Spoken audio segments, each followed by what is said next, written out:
everybody, so today we are going to derive equation for damped harmonic oscillator. And last time we defined damped harmonic oscillator, that the oscillator in which the amplitude it decreases with time. That is what damped simple harmonic oscillator is. So let's just consider a one-dimensional damped simple harmonic oscillator oscillating in x direction. It is subjected to two forces. One force is the restoring force. What is restoring force? The force which is directly proportional to displacement of the particle and which is directed opposite to that of the direction of the displacement. That is restoring force. And in addition to restoring force, we have one more force, that is damping force, which is proportional to velocity of the particle, and it is given by minus bv, where b is called as the damping constant. Okay, so when you are deriving equation for damped simple harmonic oscillator, you have to consider restoring force and damping force. The equation of motion of the oscillator by Newton's second law of motion is, we know that according to Newton's second law, force is equals to mass into acceleration. Force is equals to mass into acceleration. Now acceleration, we know that acceleration, it is nothing but dv by dt, and we know that v, it is nothing but dx by dt, so we can write it as d2x upon dt square. So that is what we have written over here. M d2x upon dt square equals to minus kx, that is restoring force, minus bv, that is damping force. So m d2x upon dt square equals to minus kx. V, we know that it is dx by dt, so I substituted dx by dt. M d2x upon dt square, I shifted these two terms over here, plus b dx by dt plus kx equals to 0. Dividing by m throughout, I will get d2x upon dt square plus b by m dx by dt plus k by m into x equals to 0. Now let us assume that k by m, it is omega 0 square, and b by m, it is 1 by tau, where omega 0, it is frequency, it is angular frequency of the oscillator, and tau, it has dimensions of time, where 2 tau, it is called as relaxation time of the oscillator.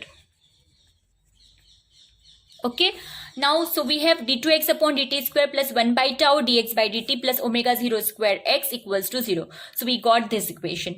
Now let us assume that solution of this equation is x equals to a e raised to alpha t. We will find out dx by dt. So dx by dt will be a alpha e raised to alpha t. d2x by dt square will be a alpha square e raised to alpha t. Now we will substitute value of x, dx by dt, d2x by dt square in this equation.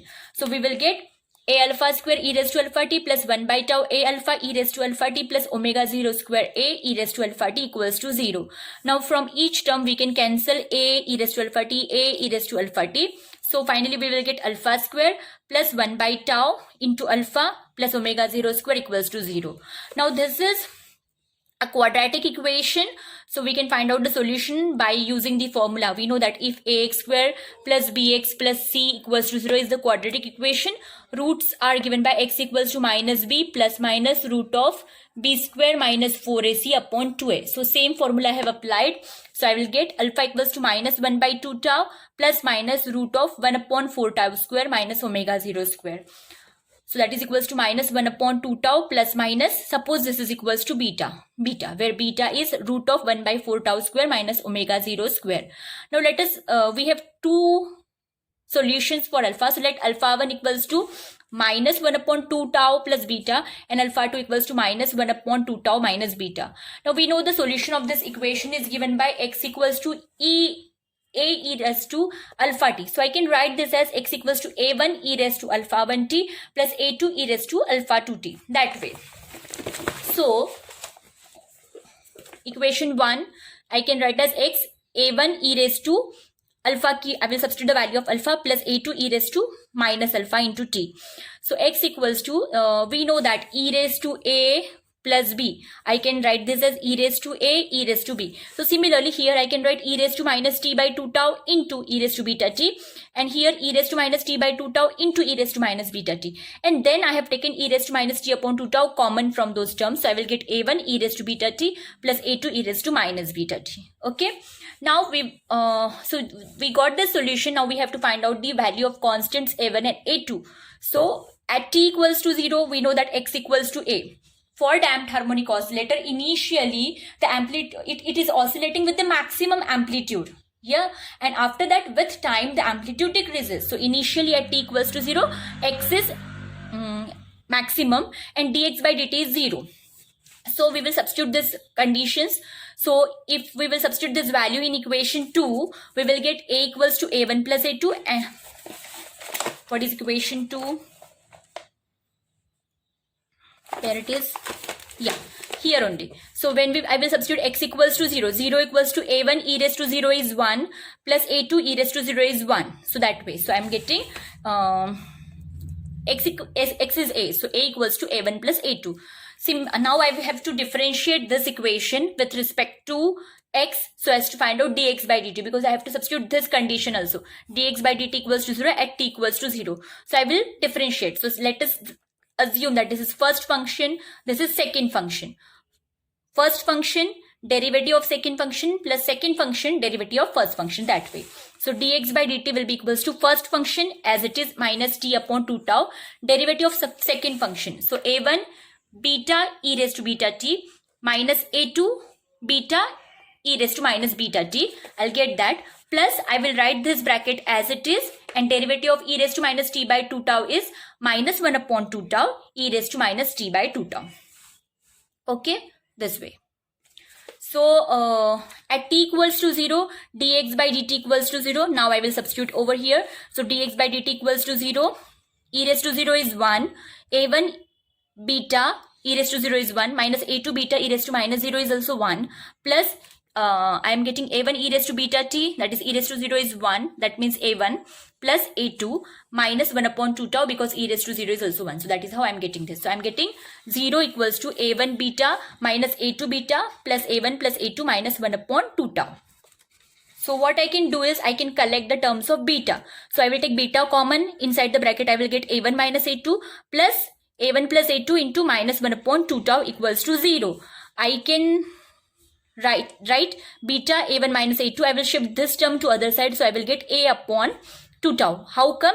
Because we know that from equation 4 we have a equals to a1 plus a2. This equation a equals to a1 plus a2. So I have used this. So I will get beta a1 minus a2 equals to a upon 2 tau. So a1 minus a2 I'll be getting a upon 2 beta.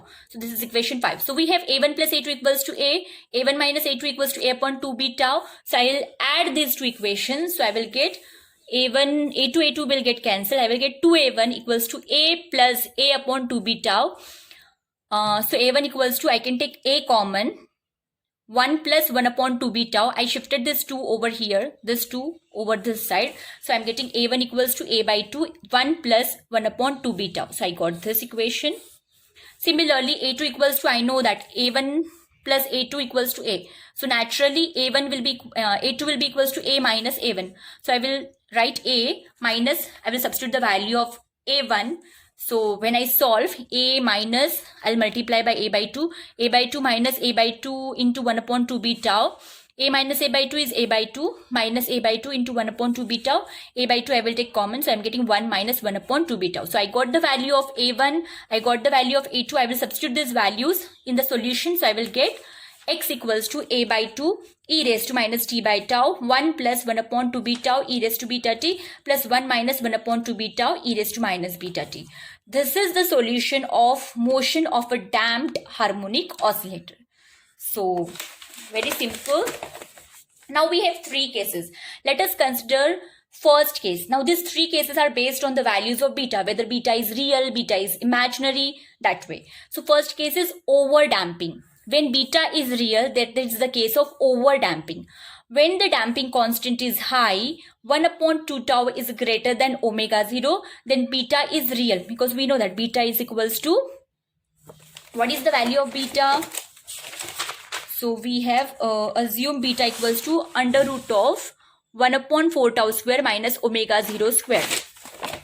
So under root of 1 upon 4 tau square minus omega 0 square. So when 1 upon 2 tau, this will be greater than omega 0, then beta is real.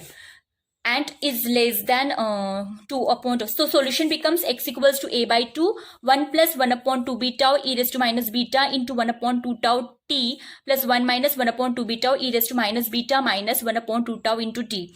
So a by 2 is common. Suppose this beta minus 1 upon 2 tau, it is c, and here minus beta minus 1 upon 2 tau. Suppose I have kept t, so I am getting solution of the type a by 2, 1 plus 1 upon 2 b tau e raised to minus ct plus 1 minus 1 upon 2 b tau e raised to minus dt. So c and d here are both positive and real. So equation 6 does not contain any sine and cosine term. So here what we can say is the motion is completely non-oscillatory. As we don't have any sine and cosine term in the solution, we can say that the motion is non-oscillatory. We know that at t equals to 0, x equals to a. As the time passes, the oscillator gradually comes to rest with its amplitude decreasing exponentially with time to 0, because we have exponential terms. So here the oscillator will come to rest. So amplitude decreases exponentially with time. So if we plot the graph, we will get the nature of the graph. It will be like this. With time, the amplitude will gradually decrease and it will come to rest at infinite time. So displacement versus time graph of an overdamped oscillator. This condition is called as overdamping. Now second case, underdamping. In case of underdamping, beta is imaginary. Now when the damping is so small that 1 by 2 tau is less than omega 0, then beta becomes imaginary, because beta is root of 1 upon 4 tau square minus omega 0 square. So as 1 upon 2 tau is less than omega 0 square, naturally beta will become imaginary. So suppose let beta equals to I into omega. So as beta is this, if we consider beta equals to I omega, naturally omega will be opposite of this with negative sign. So omega 0 square minus 1 upon 4 tau square, which is a positive number. Now equation 5a, which is the solution, I can write that x equals to a by 2 e raised to minus t upon 2 tau 1 plus 1 upon 2 I omega tau e raised to I omega t plus 1 upon 1 minus 1 upon 2i omega tau e raised to minus I omega t. What I have done in equation 5a, I have just replaced beta by I omega. Beta की जगह पे सिर्फ I omega रखा है, and I got this. So x equals to a by 2 e raised to minus t upon 2 tau. I will collect the terms of e raised to I omega t. E raised to I omega t plus e raised to minus I omega t. 1 upon 2i omega tau e raised to I omega t minus e raised to I omega t. Here. So I have multiplied by e raised to I omega t to this term, and here also, and then I collected. So I got this. So x equals to a by 2 e raised to minus t upon 2 tau, e raised to I omega t plus e raised to minus I omega t upon 2, that is cos omega t. So I can write that this term, it is equals to 2 cos omega t. Similarly, e raised to I omega t minus e raised to minus I omega t upon 2i, that is sin omega t. So 1 upon omega tau, and this term, it is nothing but sin omega t. So e raised to minus t upon 2 tau, I multiplied to this bracket with a by 2. So 2 will get cancelled. I will get a cos omega t plus 1 upon 2 omega tau sin omega t. Okay. So let a, it is equals to a sin phi, and a upon 2 omega tau, this is equals to a cos phi. Then x equals to a e raised to minus t upon 2 tau sin phi cos omega t plus cos phi sin omega t, which is nothing but sin a cos b plus cos a sin b, that is sin a plus b. So I am getting x equals to a e raised to minus t upon 2 tau sin omega t plus phi. So a equals to a upon 2 omega tau root of 1 plus 4 omega square tau square, and phi is tan inverse of 2 omega tau. Okay. So equation 7, how we are getting this and this? If we have to find out tan, so divide this equation and this equation. So sin phi upon cos phi, we will get term in terms of tan phi. That way. And if we have to find out the value of a, naturally we will have to add these two terms, squaring and adding. So that way we will get this term. So it's simple.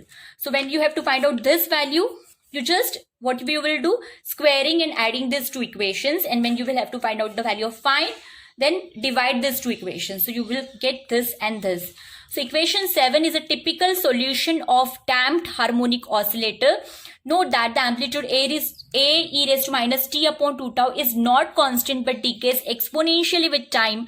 Sine term makes the motion oscillatory. Frequency of oscillations is given by nu equals to omega upon 2 pi. So we know that nu equals to 1 upon 2 pi under root omega 0 square minus 1 upon 4 tau square. It is equals to 1 upon 2 pi. Omega 0 square is nothing but k by m, and tau is 1 by tau is b by m. So if we substitute, we will get this. Thus, underdamping gives rise to damped oscillatory motion. So what we have to note here is frequency of damped oscillation is less than frequency of free oscillations of the oscillator. Nu is called the damped frequency. Smaller the frequency, closure is nu to nu 0, where nu 0 is omega 0 upon 2 pi. For negligibly small damping, the damped frequency approaches to natural frequency. Small damping in the sense there are no frictional forces or resistive forces, and the decrease in amplitude with time, it is less. So in that case, naturally the damped frequency will approach to the natural frequency. Thus, in case of underdamping, the oscillator oscillates about the equilibrium position with its amplitude decaying exponentially with time, and eventually it comes to rest at its equilibrium position. So here we have an oscillatory motion as well. So if you plot, you will get such kind of a graph. So it is decreasing exponentially with time. That is how we are showing by using this curve, as well as it is oscillatory in nature also. So these are the damped oscillations, and this represents curve showing exponential decay of amplitude. So we can see oscillatory as well as exponential nature in the same graph. Now third case is critical damping, where we have beta equals to 0. If the damping is such that we have 1 by 2 tau is practically equal to omega 0, then beta tends to 0. And we know that for very small value of y, e raised to plus minus y, it is equals to 1 plus minus y. We can write this. So in equation 5a, we can write a by 2 e raised to minus t upon 2 tau. Instead of e raised to beta t, we will be writing 1 plus beta t. E raised to minus beta t की जगह पे we can write 1 minus beta t, 1 upon 2 beta tau. Again we will get 1 plus beta t minus 1 plus beta t. Minus minus plus हो गया यहाँ पे. So we will get x equals to a e raised to minus t upon 2 tau. This will get cancelled, and minus 1 plus 1 will get cancelled. So we are getting t upon, ये beta भी cancel हो जाएगा. Here we will get 2 beta t. So 2 beta that will get cancelled. So we will get 1 plus t upon 2 tau. Okay. So we are getting x equals to a e raised to minus t by 2 tau plus a t upon 2 tau into e raised to minus t upon 2 tau. So if we take e raised to minus t upon 2 tau common, we will get a plus bt, where b is a upon 2 tau. Suppose इसकी जगह पे we will substitute b. So we are getting equation x equals to a plus bt e raised to minus t upon 2 tau. So equation 8 shows that x decreases exponentially with time. Here, the term bt e raised to minus t upon 2 tau decrease less rapidly than a e raised to minus t upon 2 tau. X approaches 0 smoothly and not in an oscillatory manner, because we don't have sine and cosine terms. So we see that if 1 upon 2 tau is slightly greater than omega 0, the motion of the oscillator is non-oscillatory. And if 1 upon 2 tau is slightly less than omega 0, the oscillator executes damped oscillatory motion. So it is at the verge. So you can say 1 upon 2 tau equals to omega 0. It is the critical situation between these two kinds of motion, that is overdamping and underdamping. That is why the motion is corresponding to 1 upon 2 tau equals to omega 0 is called critically damped motion. When an oscillator is critically damped, it returns to its equilibrium position in shortest time without overshoot. So that these are the three cases: overdamping, underdamping, and critical damping. Thank you so much.